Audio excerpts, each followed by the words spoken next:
Herzlich willkommen zu Zweierkette.fm, dem Football Manager Podcast. Eure Gastgeber heute, Terry Wennett und Jon Lukas. Moin Freunde der Sonne und herzlich willkommen zur Episode 33 unseres Zweierkette FM Football Manager Talks. Und jetzt starten wir richtig rein in den FM26 und ich freue mich sehr, dass wir heute nicht nur eine Zweierkette haben, sondern situativ auch zur Dreierkette werden. Also wir bereiten uns schon auf dem FM26 mit seinen In- and Out-of-Possession-Formationen vor. Hier Lukas, moin. Ja, einen wunderschönen guten Tag. Wir haben heute echt einen ziemlich coolen Podcast, denn wir haben die einzigartige Möglichkeit, einfach mal mit dem Studiodirektor von Sports Interactive, mit Miles Jacobson zu sprechen, vor dem Release des FM26. Und wir das reden ist schon krass. Nicht nur über wir reden vor allem logischerweise über den FM26 und darin hat er auch eine kleine Ankündigung, von der man, glaube ich, bis jetzt in der Öffentlichkeit noch nichts weiß, oder?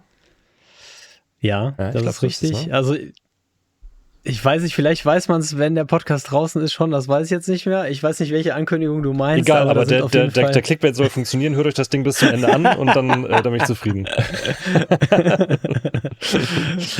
So, auf jeden Fall ein sehr interessantes Gespräch. Ja. Und wir haben lange überlegt, wie wir das am besten machen, weil wir gar nicht so viel Zeit haben auch.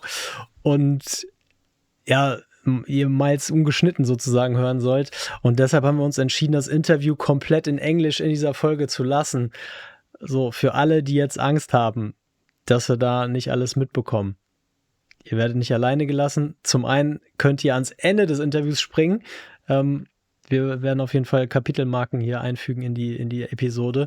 Und da werden wir dann natürlich über das sprechen, über das Miles im Interview gesprochen hat. Aber ihr findet auch auf unserem YouTube-Kanal FM.Zweierkette, wo die Folge hochgeladen wird, einmal das komplette Interview dann auch mit deutschen Untertiteln.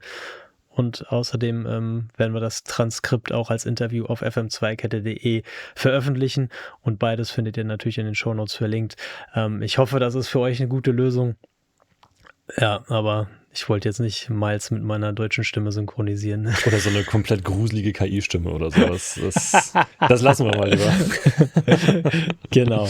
Also, ich freue mich wahnsinnig. Also, was für eine Ehre auch, ihn hier im Podcast haben zu dürfen. Ja. Und dann würde ich sagen, gehen wir mit einer kurzen Unterbrechung und dann gehen wir in das Gespräch rein. Let's go.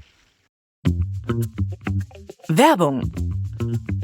Ja, ich habe nämlich nicht nur in dieser Woche mit Miles gesprochen, sondern auch mit Chris Jennecke von Plitch, die auch diese Episode sponsern. Ihr kennt Plitch mittlerweile, das ist eine unabhängige PC-Software, mit der ihr euer Spielerlebnis anpassen könnt. Ihr könnt euch das Spielen einfacher machen, besondere Challenges setzen.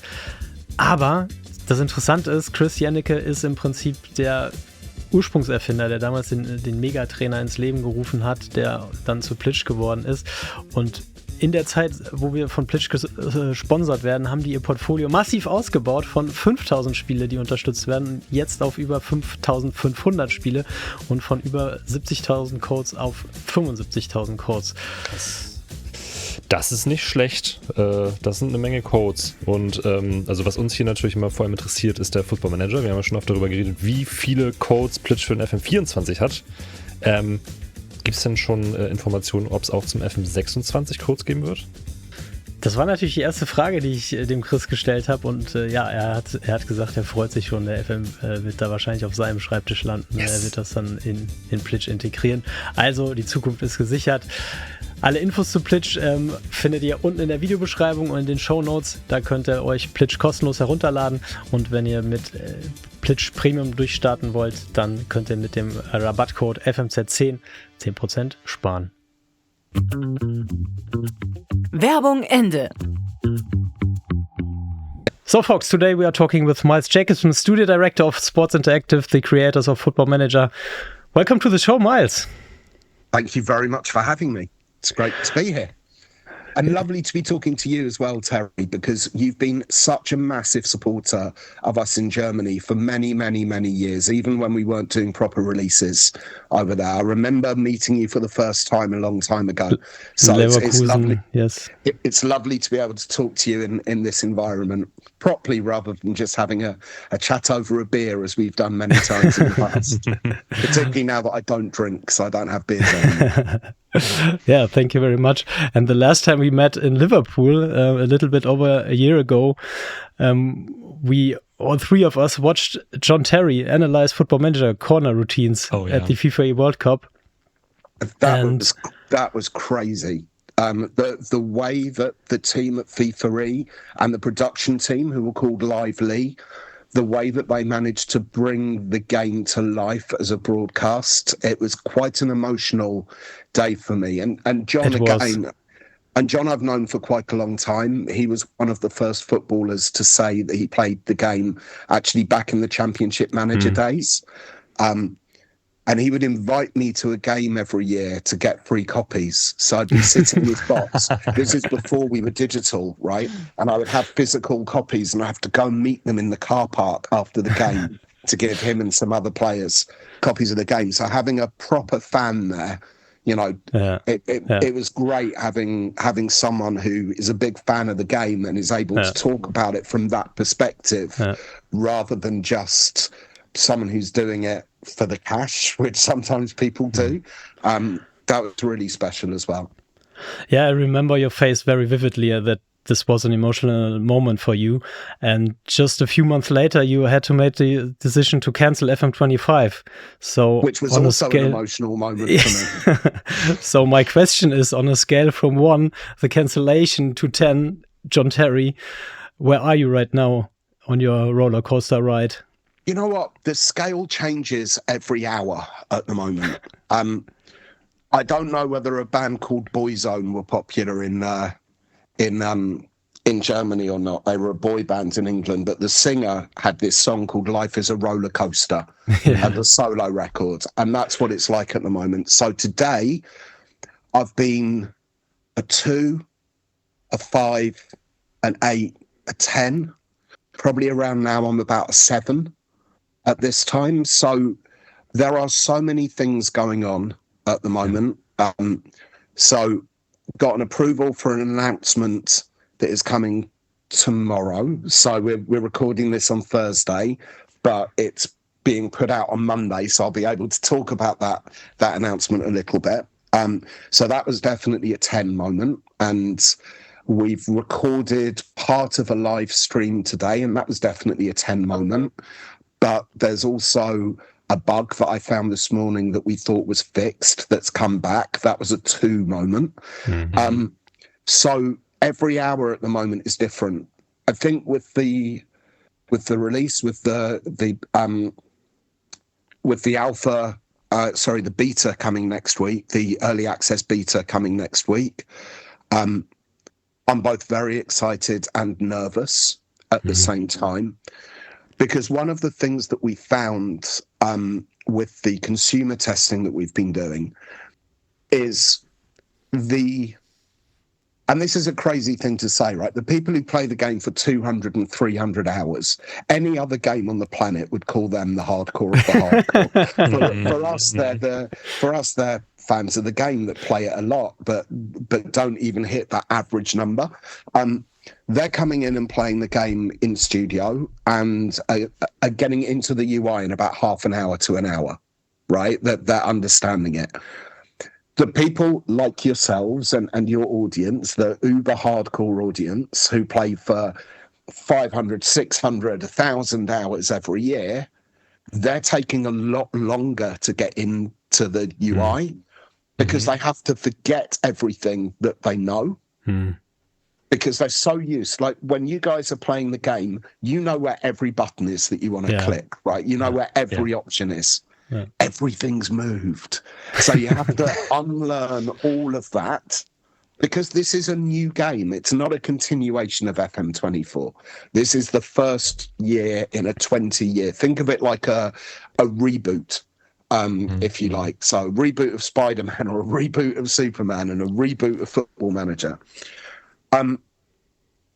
So part of the thing that we were doing today, when we were doing the stream, I actually sat down and the person that was recording the stream today is Spencer FC, Spencer Owen, #United, one of the first FM streamers that we were aware of. And I actually sat down with him at the start of the stream and did a tutorial on the UI. And that meant that he could understand it really quickly. And we hope that everyone sees those little tutorial bits first, because otherwise there are going to be some people who struggle with the user interface. And maybe take 20 hours before they get used to it. But once you know what you're doing, then it becomes really easy to use. So that's why I'm a little bit nervous about the early access beta, because some of our most hardcore players are going to be sitting there going, sorry, what's going on? Whereas our less hardcore players are going to pick it up really quickly. So it's the opposite to what we normally have. And that does make me a little bit nervous. But hey, we'll see next week. I'm also really excited that people are going to get to play the game, because there are some amazing things inside it. I mean, the animations on the match engine I absolutely love. FMpedia I absolutely love. The new in and out of possession tactical formations I absolutely love. Like there's so many new things in there for people to discover. And that's really exciting. What struck me with the tactical in and out of possession thing is that you said in the announcement in the blog post that you leave a lot of freedom to the players. And how has the match engine been adjusted to reflect that? I mean, you need to penalize us when we play a center back as a left winger on attack.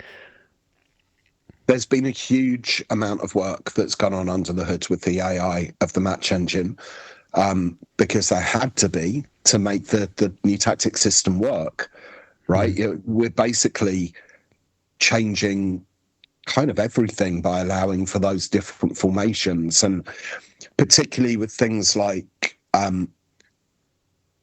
if you've got a striker in possession and you decide to play them as a right back and out of possession, for a start you're going to get a warning to not do that. But secondly, they're going to get really tired really quickly trying to do that, and you're going to have a gap at right back the whole time. And for people who really want to go into the analysis side of things, you need to use the tactics visualizer, which was also put into the blog, where you can click on 3 different zones on the pitch and then 3 different areas on each zone. And that will definitely help you work out whether your tactic might be successful or not, and where the gaps are going to be. But yeah, the match engine have been pretty busy for the 2 years that they've been working on it, and yeah, it plays pretty well. I'm quite happy with the match engine at the moment. Yeah, nice. Yeah, the match engine and the in and out of possession roles are really nice feature, but there were features that were stripped from FM25, and I think didn't make the cut for FM. Well, there was nothing stripped from FM25. Yeah, there are things from FM24 that aren't in FM26. That's true, yeah. And those things, as you've announced, will be coming back in content updates during the FM26 life cycles, or some of those things may come back.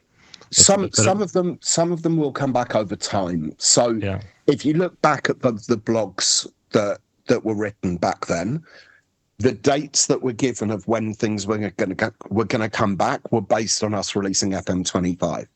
So you can basically add a year to most of them. There is one exception to that, though, and by the time this goes out, this will have been announced. So international management will be coming back to FM26 in a content update before the World Cup, revamped with a FIFA license. Okay. So the World Cup will be licensed. It will have in the same way as with the Premier League and with the Bundesliga, we have the TV broadcast graphics so that it looks like you're seeing it as you would do on screen. We're going to have the same for the World Cup. We'll have real kits. We'll have the proper groups all sorted, the proper fixtures all sorted. So yeah, it's very, very exciting for us. And for fans of the game, get used to content updates. So we're going to have minor updates are going to be what replaces patches.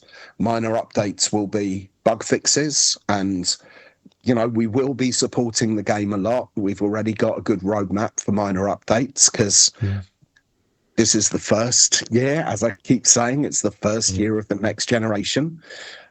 So, with a game our size, there are going to be bugs in there on day one, right? There are going to be things that we haven't found. And please, to all the community members, please report those issues, and we will be working very hard to fix them in minor updates. And then we will have content updates that will be adding new content. So at the moment, we're planning 2 or 3 of those. One of those will include quality of life issue fixes, and, based on the feedback that we get from the consumers. That will be content update 1. And then content update 2 and 3 could have bigger things in there, like the international management mode. These content updates, they are free. There are no paid DLCs or something. So yes, they are free based on the way that other people do it. As far as I'm concerned, you are paying for the game and content updates when you buy the game in the first place. So it's included in the initial price. We're not going to be charging for content updates because, we don't want to. Basically, we want our game to be the best value for money game on the planet. So, it's part of the cycle now, and games, like lots of other mediums out there at the moment, games have become more like services where they're providing more content throughout the year. And you're absolutely right to bring it up, Terry, that some of them sell those, and some of them let you have some for free and sell some, and some let you have them all for free. And we're in the, hey, you're getting those as part of the initial price. Okay. Is content updates, are they planned for only PC or for all platforms? No, they're planned for all platforms apart from Netflix, apart from Football Manager Mobile.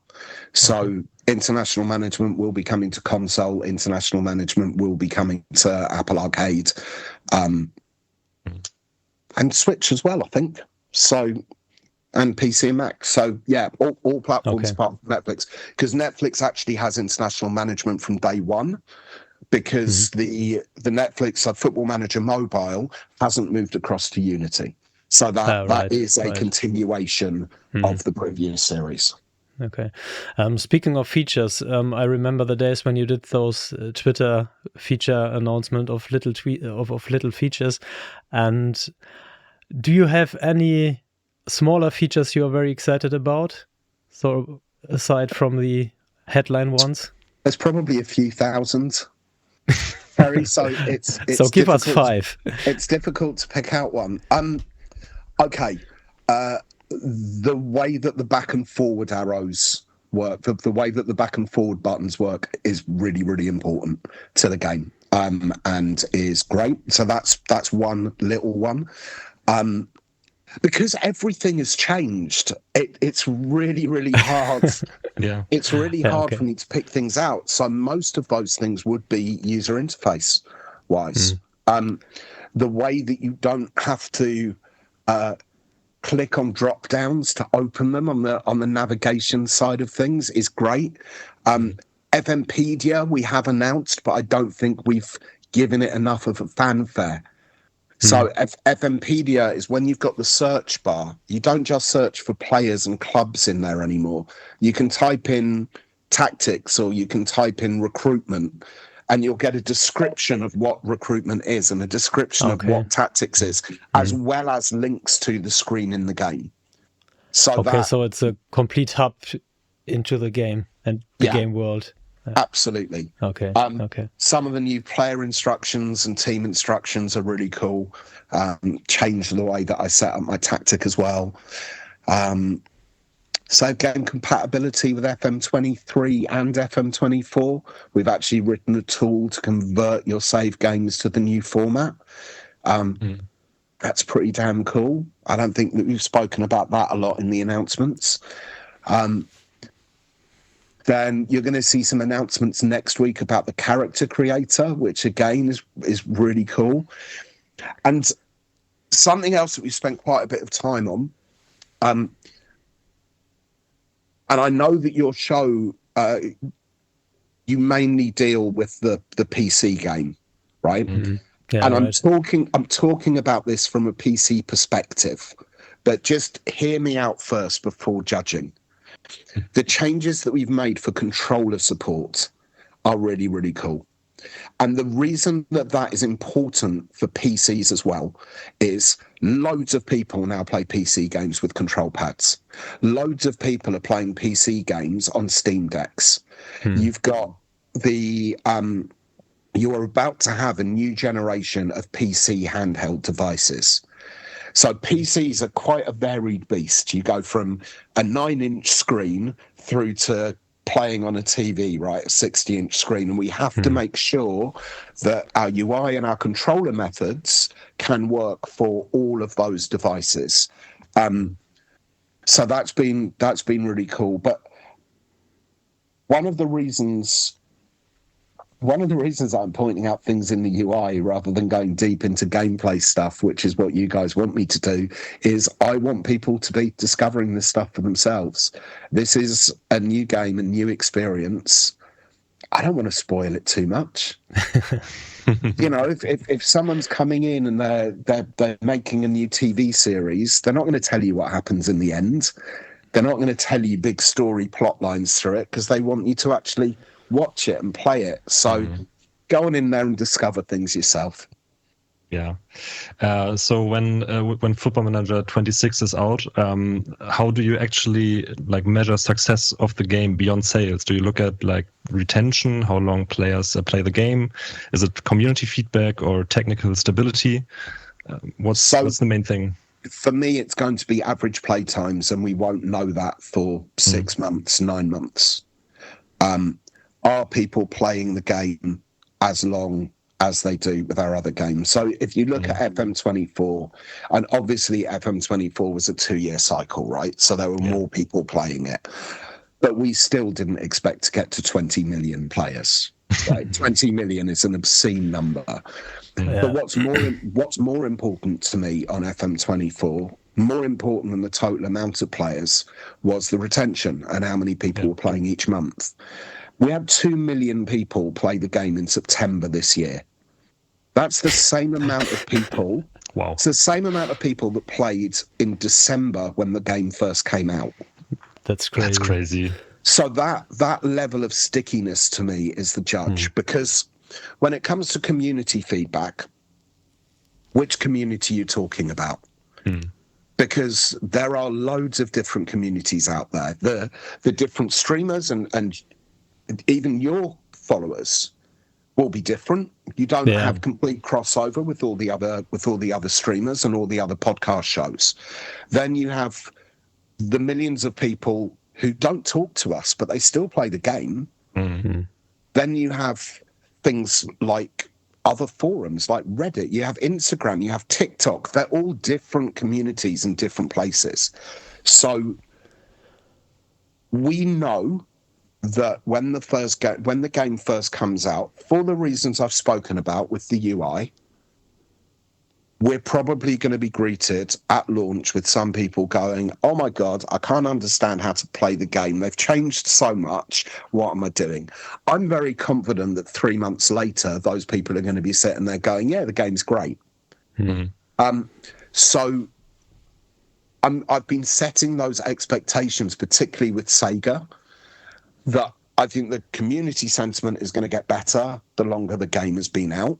Normally, it's the other way round with games.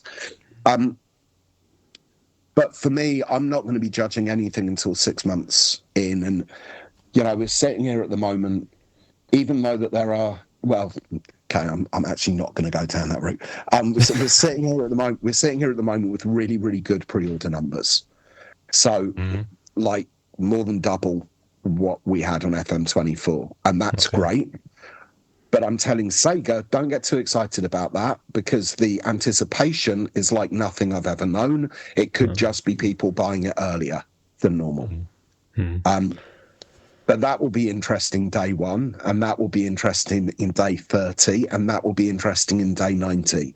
So So unless the game comes out and sells 0 copies, in which case there probably won't be a Football Manager 27, right? Realistically, if we don't sell any games, we won't get to make another one. Unless it's like that, then the time for us to judge is going to be 6 to 9 months down the line. Okay. When you speak about those different communities, how do you ensure the balance so that the game stays challenging for experienced players, but also attracts new ones? So when we're designing the game now, we design for 6 what we call cohorts. Some people call them personas. Mm-hmm. Here we call them cohorts. And those range from new players to... there are 2 groups who will be watching this that are part of that, like the 1,000-hour plus players and the 500 to 1,000-hour players, or 400 to 1,000-hour players. So whenever the design team here are working on the design and then coming to me with it, they have to put on the first sheet, they have to say which of the cohorts they're designing this for. Mm-hmm. And then we end up with this huge map that goes of all the features we're working on and work out who we're doing, what features are being done for what. And the perfect split is around 20% for each, because that adds up, that nearly adds up, because there's some crossover as well. We tend to skew more towards the hardcore fans in reality, because we're all hardcore fans of the game as well. And yeah, maybe the cohort just above new players might miss out a little bit on some things because of that, because we skew it. So that's how we try and balance things, is basically by ensuring that we're designing for every group who play the game, by trying to appeal to everyone. And to be frank, we don't always get it right. You can't keep all people happy all of the time. It just doesn't happen, right? So we do our best, and we hope with 26 that people see that it's a very different game. It's a very different experience. They're going to need to relearn it. But my favorite quote throughout all of the testing that we've done during this cycle was the first time in a consumer test, someone turned around and said, "It's like FM, but feels really new." Mm-hmm. And that's what we've been going for. That was one of the moments where there was a bit of a sigh of relief inside the studio, because it's just like, okay, that's what we're going for. Someone's seen it. And then after the first person did it, in pretty much every session since that we've done, people have said that. So that's good. That's what we hope people think when it comes out as well. Then I'll ask you about game development as a whole when switching to Unity. So how did that change your perspective on game development? And is it easier to work with Unity than what you had before? So we're getting to a stage now where many of the team are finding it easier to use Unity than they did. Now, that was not the case in year one. Yeah. We have now also trained a bunch of our designers, and particularly the UI UX designers, in Unity. So they've been able to go in and fix some of the bugs themselves, which is awesome. Things like text overruns, which of course is a bigger problem in Germany than it is in anywhere else, because the words are so long. I don't think it will be perfect for launch, but we've fixed a lot of issues in the last week thanks to that. So it's becoming easier now, but again, we've had to unlearn 30 plus years of how we've made stuff moving to the other engine, and that was definitely something that was more complicated than we thought it would be. And I kind of got warned by this, about this from some people at other studios.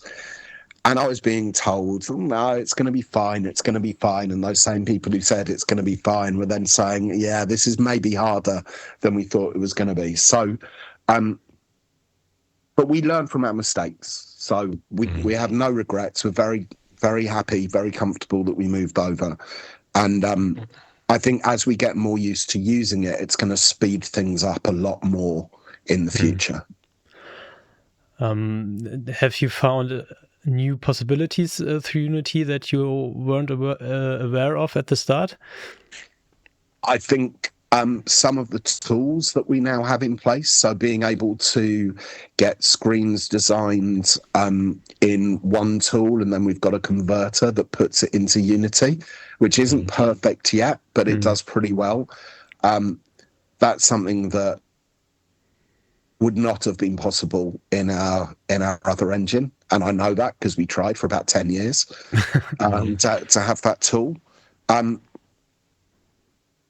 And the fact that the designers can go in and do something, I'm sorry to give the same answer, but those are genuinely, those are the most important things, because it's going to speed up development across the board.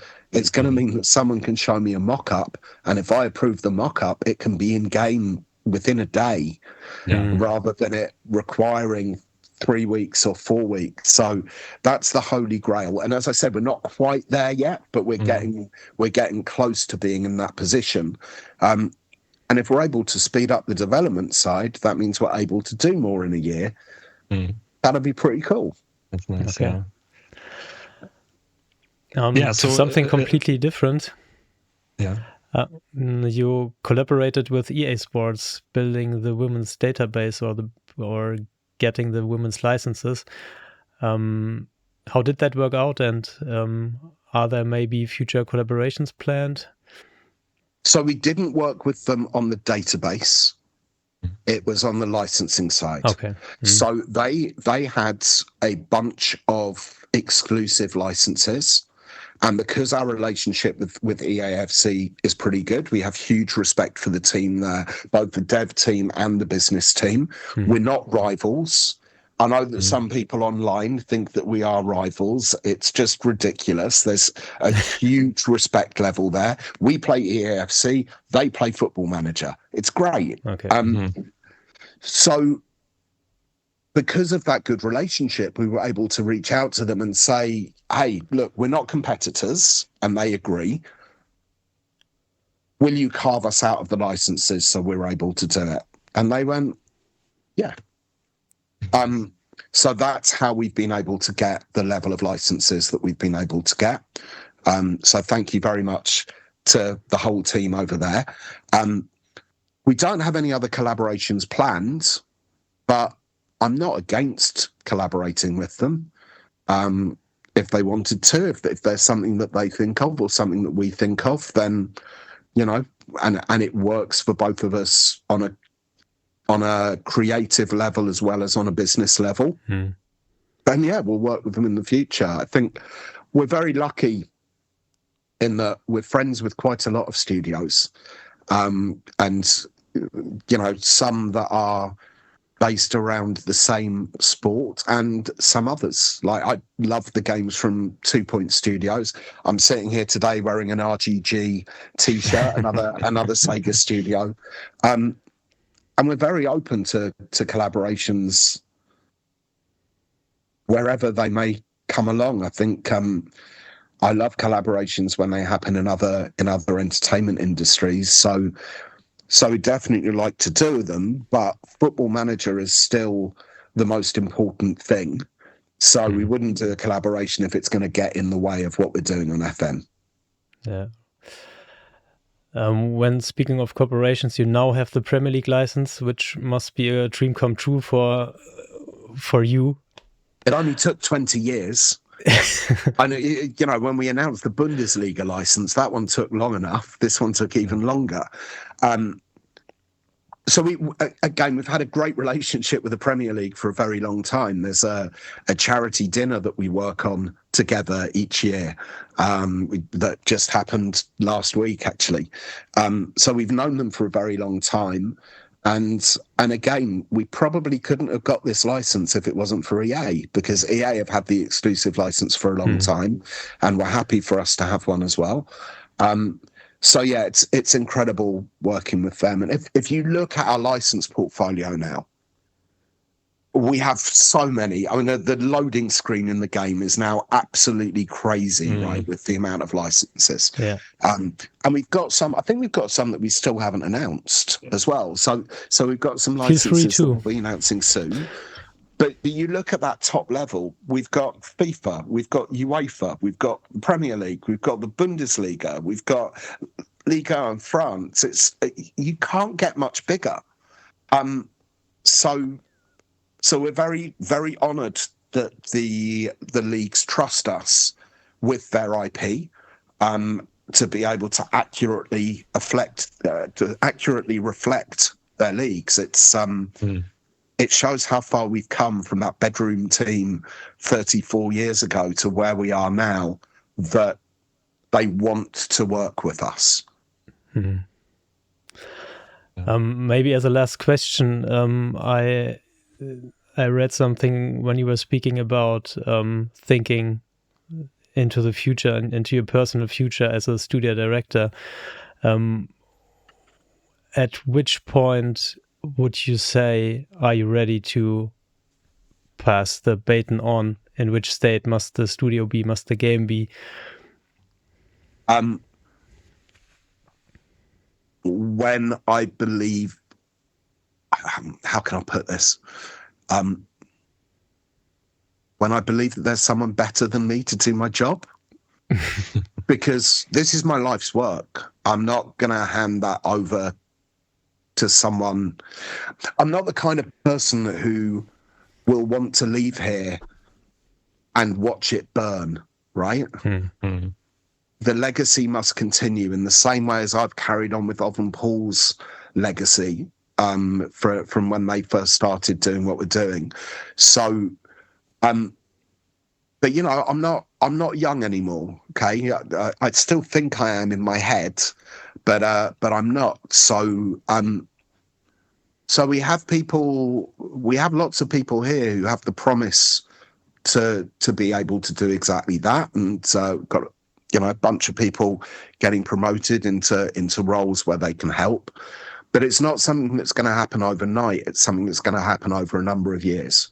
So Mark Duffy, for example, has taken over the production side of the business with Grant Appleyard and with Stu Boyd and others. And I'm a lot less involved in that side of things now than I was a few years ago.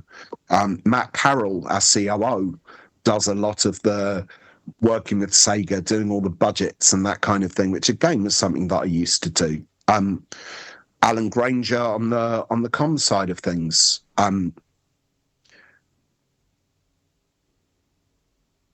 Rich Trafford on the partnership side of things, so he gets involved on that side of things. Anton Remy in the roles that they have now on the design team. You know, this stuff has been thought about for a long time, and it's slowly getting there. And when the time is right, I don't know if I'd end up leaving entirely or whether I'd end up moving to another role, because I think I've built up quite a lot of knowledge over the last 30 years that might be pretty useful to still be part of the studio. But at the end of the day, we're owned by Sega. It's going to be Sonic the Hedgehog who makes that decision, not me. Okay. So if this game doesn't do well, then Sonic may get angry with me, and that may be it for me. You know, hopefully not, because I think the game's really good. And I still like being here, and I'm still just as passionate about the game as I was 30 years ago. But I have to think about the long term of the studio and the game, because I don't want my life's work to die. I want it to continue forever. And, you know, we've said this about FM26 many times. We want FM26 to be the base of what we do for the next 10 years or 20 years. And if I'm still here in 20 years, if I'm still on this earth in 20 years, I'll be surprised. So we've got to make sure that, the succession plan is in a state that I'm not needed anymore. And it's a weird thing for someone to have to put in place themselves when they're doing it. But that's what has to happen if the game is going to continue long beyond me. Because whilst I've become whilst I'm a massive part of the game, I'm not the only part of the game. We've got 280 people at Sports Interactive, and pretty much all of them are way more talented than I am at what they do. So we've got to make sure that we're set up for a future. And that's the same for everyone in the studio. We've got to make sure that there are people who can step into Kev Turner's shoes, who's one of our senior engineers. We've got to make sure that there are people here who can step into Mark Vaughan's shoes, who's the director of Football Manager Mobile. The same with Mark Duffy. Everyone here, we have to have a succession plan, just in case anything goes wrong for any of us. So yeah, it's the dilemma that a lot of business owners and CEOs face, and been facing it for a while. So it's not something I really like talking about, and the reason I don't like talking about it is, one, every time I do, people could turn around and go, "Wow, he's an arrogant prick," because I'm talking about the job that I do. And secondly, I'm talking about the fact that I'm going to die at some point. And no one really wants to hear that, right? Well, actually, there are loads of people in our community who probably want that to happen pretty quickly, looking at what they tweet me. But yeah, it's one of those things that we just have to do for the long term of the studio, because I want the game to be here for 50 years, for 100 years. You see so many entertainment companies succeeding for a very long time. We want to be one of those. We don't want to be a moment in history. We want to carry on making history. So to not end this interview with speaking about dying, thanks for that, Terry. Maybe just another question regarding FM26. It was going so well, and then you throw the death thing in there. You spoke about FM26 being the stepping stone into the future for the studio. So what can people expect from the game? Is it a better version of FM24? Is it maybe a little cautious step into the future? What is it? It's not FM24. So it's not a better version of FM24 or a worse version of FM24. It's FM26. So it is the first step, as you say, into the new series. I think we've been pretty clear with everyone that it is that you can't expect 20 years worth of quality life features from a UI to be there in a brand new UI that no one's ever used before, right? It's going to take time for those things to come back. But for a first version of something, it's an incredibly feature-rich first version that includes things that are way better than we've had in this series before. The animation's fantastic. The UI, once you get used to it, is great. There are so many things. The tactical side of things is so much better. So it is that new but familiar thing. But we're not sitting here, and we never have sat here and said everything from FM24 is going to be in 26. We've said quite the opposite all the way through the last 2 years when we've been blogging stuff. And if that makes people unsure, and I will get told off for saying this by our PR team, but if that makes people unsure, we will be releasing a free demo of the game on the day of release. If you don't want to pre-order and you don't want to buy it up front and you want to try it first, I've got no issues with that. Go for it. But if you trust us for the games that we've delivered for the last 30 years, you're going to love what we're doing. Miles, thank you very much for your time. We really appreciate it. So all the best for you and the studio in these exciting days and weeks. And yeah, we can't wait to start playing FM26. Well, thank you both for taking the time to do the interview as well. Not just to do the interview, but to be such great ambassadors for the game in Germany. So thank you to you and your community. And yeah, look forward to seeing you. Maybe in a few months I come back when you've got more questions about the game. But thank you for having me and cheers. Cheers, Miles. Cheers. Ja, Jonas, das waren jetzt hier, weiß ich nicht, eine halbe Stunde, 40 Minuten mit Miles. Was für ein Gespräch. Das war eine ganze Menge steckte da drin. Ne? Also ich glaube, ich weiß jetzt sicherlich direkt hinterher nicht mehr alles, was er gesagt hat. Ich muss mir das bestimmt im Nachgang noch 2 oder 3 Mal anhören. Aber es war sehr, sehr, sehr spannend, ihm zuzuhören. Vor allem auch mit welcher Leidenschaft er über den FM redet und so. Das ist schon echt cool zu hören. Ja, total. Und wenn wir uns darauf konzentrieren, was den FM26 jetzt unmittelbar betrifft, also wir sind ja jetzt in der Woche, wo mutmaßlich die Beta erscheint. Wir hoffen darauf, dass wir endlich losspielen können. Ja.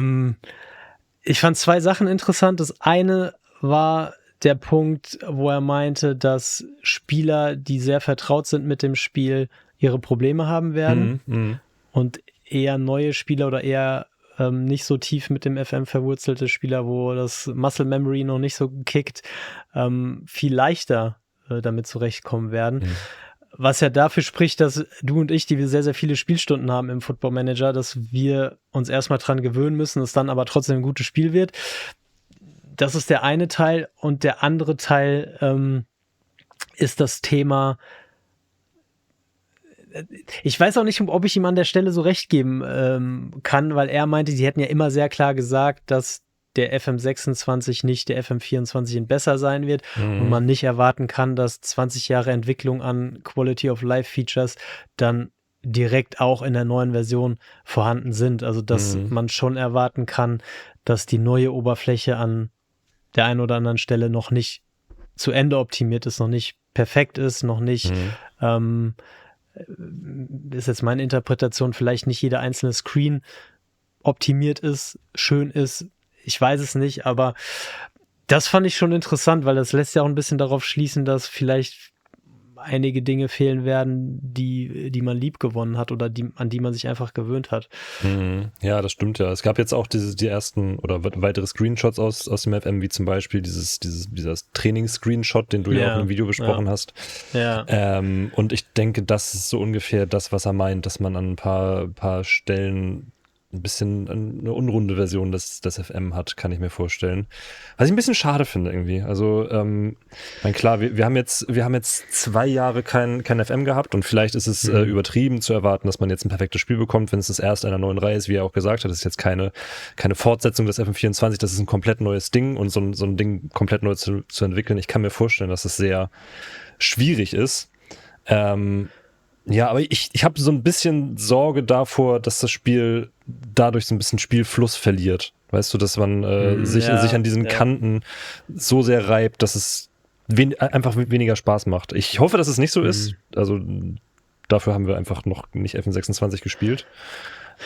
Ja, mal schauen. Also womit ich tatsächlich sehr viel anfangen konnte, was er gesagt hat, ist, vergesst alles, was ihr bisher wisst, das ist ein neues Spiel. Also es hat nichts mit den Football-Managern vorher zu tun. Und damit kann ich leben, weil wenn wir jetzt einfach davon ausgehen würden, keine Ahnung, EA würde den Fußballmanager wieder aus der Versenkung holen und eine neue, bessere Version veröffentlichen, dann würden die ganzen EA-Jünger sich auf dieses Spiel stützen und würden sich freuen, dass jetzt 10 Jahre technologischer Fortschritt sich in ihr Lieblingsspiel, in ihrem Lieblingsspiel wiederfinden. Ja. Und jemand, der vom Football Manager käme, würde dann denken, ja, okay, das und dieses ist vielleicht nett und sieht gut aus, aber es fehlt an der einen oder anderen Stelle noch was. Aber trotzdem ist das ein Spiel, was Spaß macht. Und ich glaube, ich kann mir vorstellen, dass das Mindset ist, mit dem man dann tatsächlich an den FM26 rangehen muss. Mhm. Es ist ein neues Spiel. Wir haben dieselbe taktische Tiefe, wir haben mehr taktische Möglichkeiten bekommen. Mhm. Ja, auch das muss man sagen.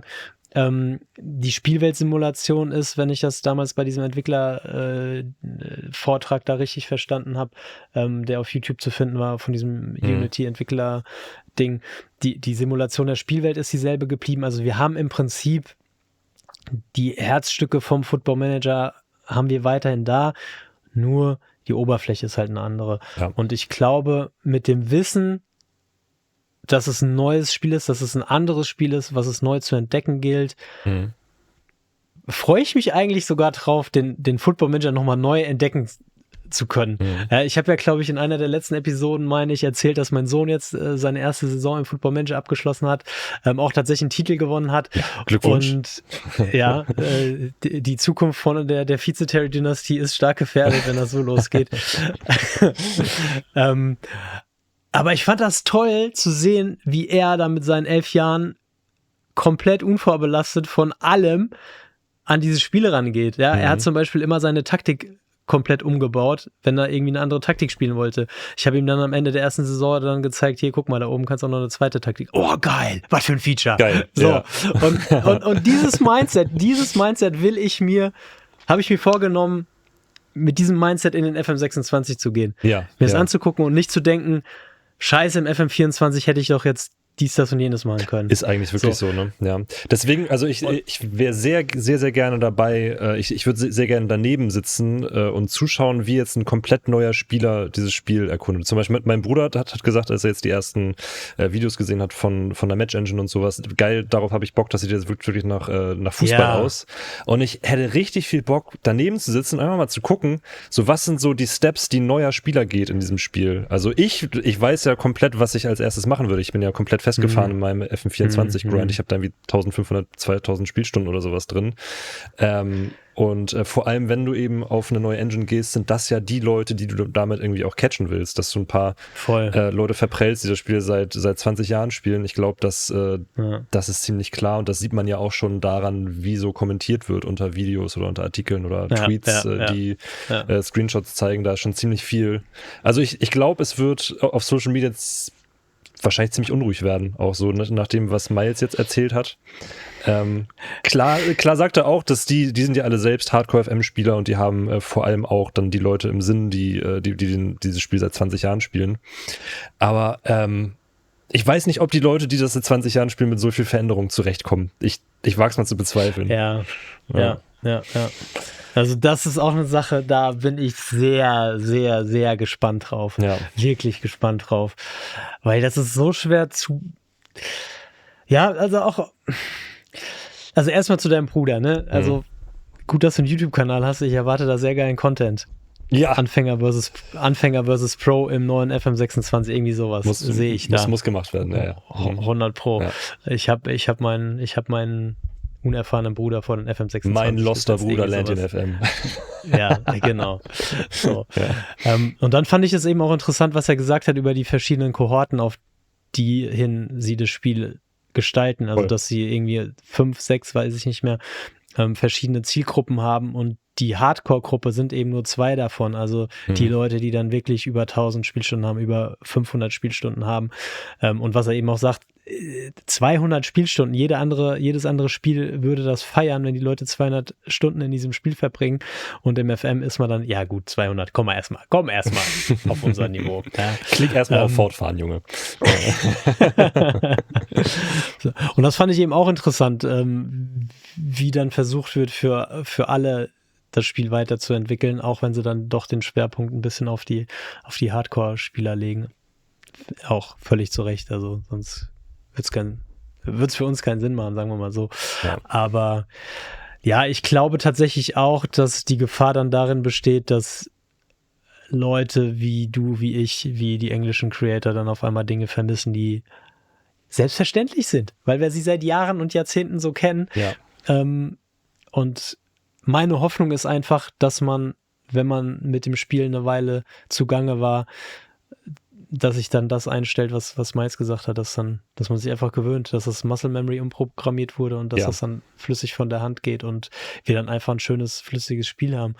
Und das ist zum Beispiel auch noch ein Ding, was mir die Tage in den Kopf gekommen ist.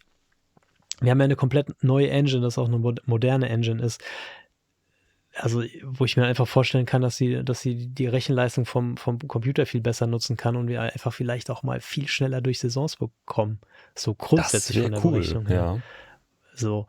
Und das sind ja zum Beispiel Vorteile, die keiner erwähnt oder keiner erfasst. Also das heißt, wir hängen uns jetzt auf, wenn da irgendwelche Features vielleicht fehlen, aber eben andere Dinge können sich ja durch die neue Technik einfach ins Exorbitante verbessern. Ja. Und wenn das stabil läuft, wenn das grundsätzlich Spaß macht, wenn die Taktik funktioniert, bin ich einfach froh, einen guten Fußballmanager zu haben oder Footballmanager zu haben, ohne dass das jetzt der FM24 mit geiler Grafik sein muss. Ja, ist so. Was ich auch cool fand war, oder was ich interessant fand, war, dass er gesagt hat, dass wenn man ihm so ein Mockup von dem Screen zeigt, dass es quasi einen Tag dauern könnte, diesen Screen auch so im FM dann umzusetzen. Ja. Was dann halt auch heißt, wenn es Bugs gibt oder wenn es Dinge gibt, die halt nicht funktionieren, wenn du bestimmte Sachen umarrangieren willst im Screen, dass sowas dann relativ leicht wahrscheinlich mit diesen kleinen Updates zu fixen ist, dass man da nicht auf die großen Content-Updates warten muss, weil das alles super kompliziert ist,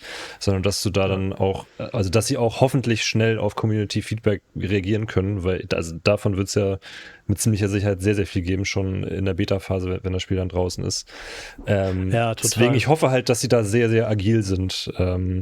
Wobei auch da ist natürlich wieder die Frage, von wem nimmst du Feedback an, was er auch gesagt hat. Ne? Also nimmst du jetzt Feedback von uns an, die sagen, ja, die Sachen gefallen uns nicht, oder nimmst du Feedback von den Konsolenleuten an, die sagen, ja, hier komme ich mit dem Controller so nicht zurecht. Und wenn du halt ein Spiel für alle hast, dann änderst du die Dinge natürlich auch mal global. So. Ja. Das wird sich, glaube ich, zeigen. Also es ist ja auch nicht dasselbe Spiel, du hast halt nur dieselbe Basis erstmal. Ja, also die FM-Konsole wird ja trotzdem noch eine schlankere Version sein.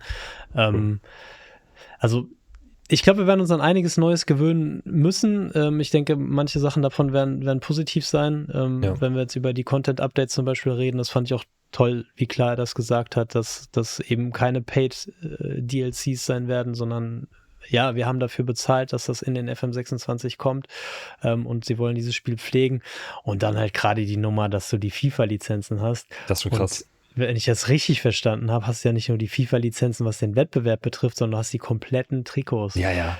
Das ist geil. So, das heißt, du wirst einfach ich weiß gar nicht, wie viele Teilnehmer die WM da jetzt haben wird, da bin ich irgendwann ausgestiegen. In meiner Welt hat eine WM immer noch 32 Teilnehmer. Aber es werden dann einfach alle 48 oder wie viele das sein werden, Teilnehmer, 64, werden dann alle Originaltrikots haben. Ja. Wir haben die originalen Matchday-Grafiken, wir haben FIFA WM Cutscenes, wir werden den Pokal haben, wir haben ja dieses Vorschaubild von der Premier League Trophäe gesehen, das werden wir dann von der Weltmeister-Trophäe haben. Das ist so geil. Ich hab Bock da drauf, wirklich. Ich auch.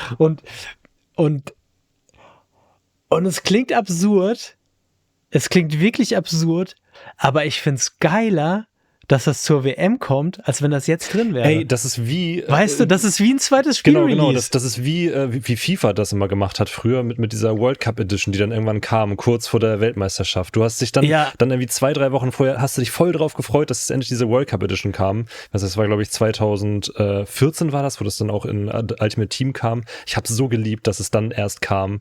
Und wenn dieser Modus geil umgesetzt ist, dann, Junge... Also ich werde da so hart reingehen. Ich weiß nicht, wie viele Weltmeisterschaften ich mit fucking Kap Verde spielen werde oder sowas.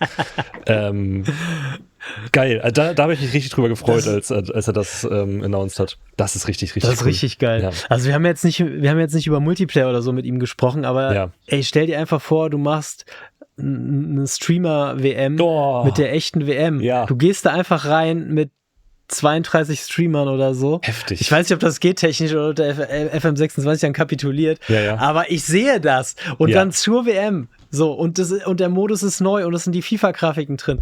Also, am Anfang dachte ich, du kannst nicht in einem WM-Jahr ein Spiel releasen ohne das habe ich auch gedacht. Ja. International Management. So, aber eigentlich ist es viel geiler. Also. Ja, und das mit der neuen Engine, das dann alles auch wirklich nach Weltmeisterschaft aussieht. Und wer weiß, vielleicht haben wir sogar Stadien, keine Ahnung, Weltmeisterschaftsstadien vielleicht. Ja, weiß ich nicht, aber ich bin gerade wirklich... Es ist einfach zu krass.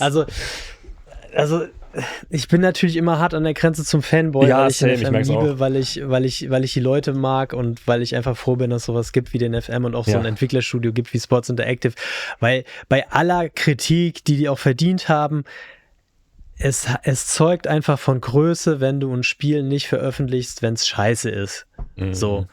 Und wir haben den FM26 noch nicht gespielt, vielleicht ist der FM26 scheiße, aber ich glaube, dass wir aus dem Gespräch mit Miles rausgehen können mit der Unterschrift, alles wird gut. Ich habe das Gefühl irgendwie so.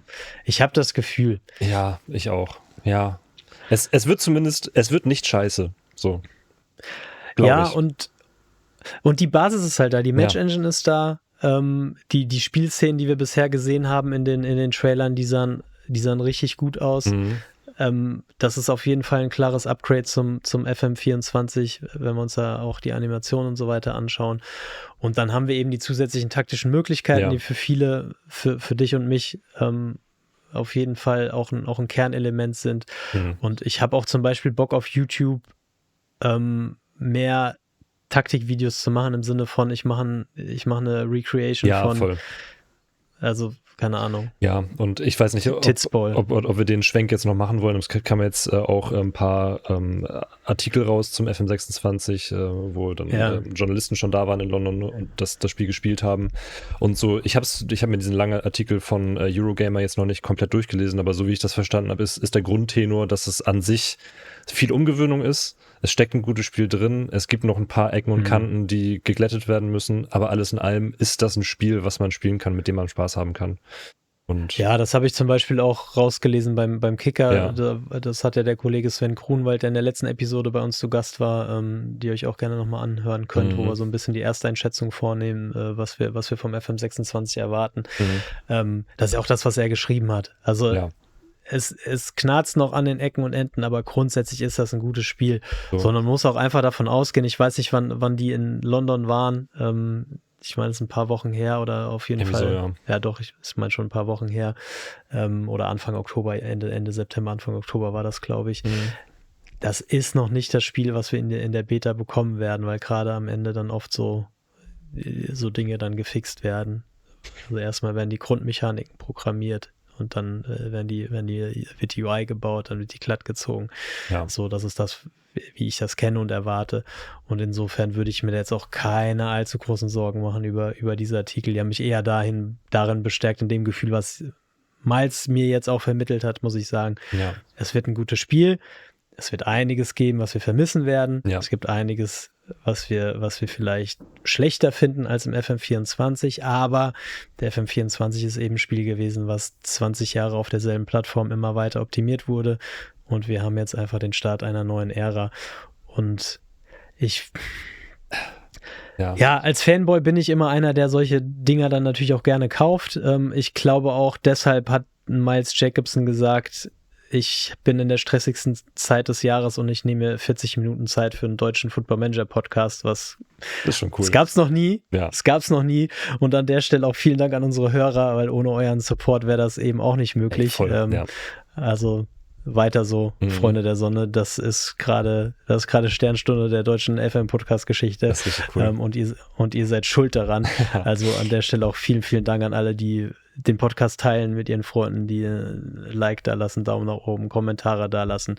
Einfach, das ist geil. So. Ja. Und der Punkt, den ich machen wollte, ist, ich glaube, das ist auch der Grund, warum Miles dann sagt, in seinem eng getakteten Zeitplan, er nimmt sich Zeit für Content Creator. Wir sind ja nicht die einzigen, aber eine von ein paar wenigen, die mit Miles sprechen durften, dass er sagt, okay, wir müssen in die Kernspielergruppe rein und ein bisschen Erwartungsmanagement betreiben. Und was mich betrifft, hat er das geschafft, muss ich sagen. Bin sehr gespannt. Also meine Erwartungen sind nicht, den FM24 in geil zu bekommen. Meine Erwartungen sind, ich bekomme ein neues Spiel. Das fühlt sich nach Football Manager an, aber es ist ein neues Spiel, auf das ich mich wie auf ein neues Spiel einlassen muss. Ich bin sehr gespannt auf die Kommentare jetzt hier unter diesem Podcast, was so was ihr darüber denkt. Also wir beiden wir beide lieben den FM, aber es gibt ja auch unter anderem kritischere Stimmen, vor allem unter deinen Videos, Terry. Das Ganze kommt ja dann hier auch auf dem FM-Zweierkette-Kanal. Falls ihr das jetzt auf Spotify hört, kommt auch gerne rüber und kommentiert auch gerne auf YouTube, lest euch die Meinung der Community durch, das ist sicher sehr, sehr interessant. Und schreibt Kommentare. Ich bin echt gespannt. Also ja, ich bin auch sehr gespannt. Ja. Und vor allem stehen wir jetzt wirklich ein paar Tage kurz bevor dann die Beta wirklich kommt und wir dann losspielen können. Und gerade dieser ganze Hokuspokus wann kommt denn dann jetzt nun mal die Beta, das ist ja einfach der absolute Wahnsinn gewesen die letzten Tage. Das ist schon krank, ich habe mich da ein bisschen frei von gemacht, also zu diesem Epic Leak, wenn es denn einer gewesen ist, habe ich dann auch noch ein Video gemacht, weil der mir sehr plausibel vorkam. Aber ich find's ich find's geil, wie groß der Hype ist in beide Richtungen, den die Leute haben. Also 2 Jahre ohne Football Manager. Ja, es ist einfach so eine Grundnervosität irgendwie so komplett drin. Ne? Ja, also, es wird dann wohl mal Zeit, ne? Ja, es wird wirklich Zeit. Ich werde so hart reingehen. Ich werde übrigens auch wieder anfangen zu streamen, das heißt Twitch. Hier, Lukas, da kann man mal reingucken. Also, ja, sehr gut. Ja. Sehr gut. Ja, packen wir auf jeden Fall auch in die SHOWNOTES. Ja. Ja, haben wir irgendwie, also ich glaube, wir haben so viele Sachen vergessen, Garantiert. Aber die werden wir dann sicher, weiß nicht, vielleicht machen wir noch ein Reaction-Video oder so und gucken uns das Interview nochmal auf YouTube an. Ja, why not? Eigentlich bietet es sich an. Terry und Jonukas reagieren auf Terry und Jonukas. Naja, es hängt ein bisschen davon ab, wie lange die Beta auf sich warten lässt. Also wir haben jetzt Montag. Gucken wir mal, ne? Dann haben wir 4 Tage. Bis Donnerstag, ja. wenn die Donnerstag kommt, wenn das Datum stimmt von Epic, dann haben wir noch 4 Tage, um Reaction-Videos zu machen auf das Miles-Interview. Genau. Okay, Freunde der Sonne, das soll es für heute gewesen sein. Vielen Dank fürs Zuhören, vielen Dank für euren Support. Wenn ihr den Podcast weiter supporten wollt, es gibt auch jetzt neuerdings die Möglichkeit, das auf Patreon zu tun, damit wir unseren Cutter weiterhin bezahlen können. Und ja, Link auch dazu in der Videobeschreibung und wir sind dann sehr, sehr, sehr gespannt auf den Start in den FM26. Ja, und wenn ihr noch nicht hyped seid, ihr habt keinen Druck, das Spiel vorzubestellen. Ich habe das an verschiedenen Stellen schon gesagt, das ist ein digitales Produkt. Ihr könnt ganz entspannt auf den Beta-Start warten. Ihr könnt ganz entspannt bei Jonukas in den Stream gucken oder in unsere Videos, die wir machen werden. Ich versuche irgendwann während der Beta auch mal einen Abend live zu sein, damit wir das Spiel zusammen sezieren können. Ja. Und dann könnt ihr immer noch entscheiden, ob ihr vorbestellen wollt. Und ja, wenn ihr Bock habt, FM.Zweierkette.de/FM26, da gibt es wie immer den Preisvergleich, da könnt ihr euch auch einen guten Deal raussuchen, wenn ihr schon überzeugt seid. Aber ich freue mich jetzt einfach darauf, den neuen FM kennenzulernen. Ich habe wirklich Bock drauf. Ja, ich auch. Ja, alles klar, Terry. Damit machen wir ein Schleifchen drum. Dann gehen wir raus, ne? Also, Freunde der Sonne, lasst gerne ein Abo, Like und so weiter da und wir sehen uns beim nächsten Mal. Bis dahin. Tschüss. Ciao. Wenn dir diese Folge gefallen hat, teile sie gerne mit deinen Freunden und lass den Jungs eine 5-Sterne-Bewertung und/oder einen Daumen nach oben da. Mehr Football-Manager-Content findest du unter FM-Zweierkette und Jonukas auf ihren Kanälen bei YouTube, X und Instagram.